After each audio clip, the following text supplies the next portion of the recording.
معانا هنا 3 معالق من السكر، 3 معالق من الزبادي،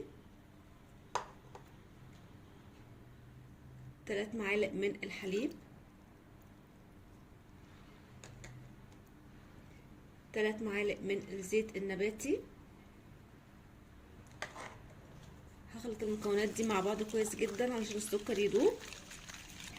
معانا 3 معالق من جوز الهند،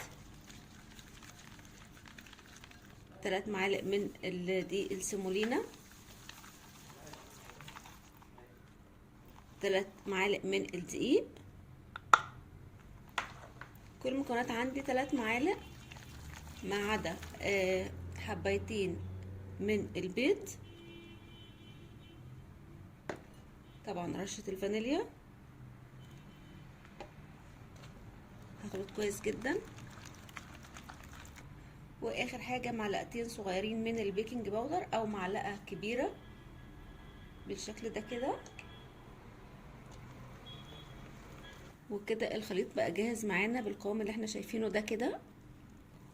دلوقتي بقى القالب بتاعي مدهون زيت، حطيت فيه الخليط. هحطه بقى في الفرن على درجة حرارة 180 على الرف الاوسط. هتاخد تقريبا نص ساعة. هي الطبقة مش سميكة قوي كده. الكيك بعد ما طلعت معايا من الفرن اخدت تقريبا نص ساعة. سبتها طبعا تبرد شوية كده من الحليب المكثف المحلى، حاجة بسيطة. دلوقتي انا قطعت الكيك بتاعتي بالشكل اللي احنا شايفينه ده كده. حطيت وحدات كده بسيطة من الكرز. شايفين بقى بجد تحفة جدا. ب3 معالق عملنا كيكة ريحتها حلوة جدا، طعمها احلى بكتير من ريحتها. قد ايه طرية وخفيفة وهشة. شايفين بقى بجد حلوة قوي. وصفة سهلة وبسيطة. يا رب وصفة النهاردة تكون عجبتكم.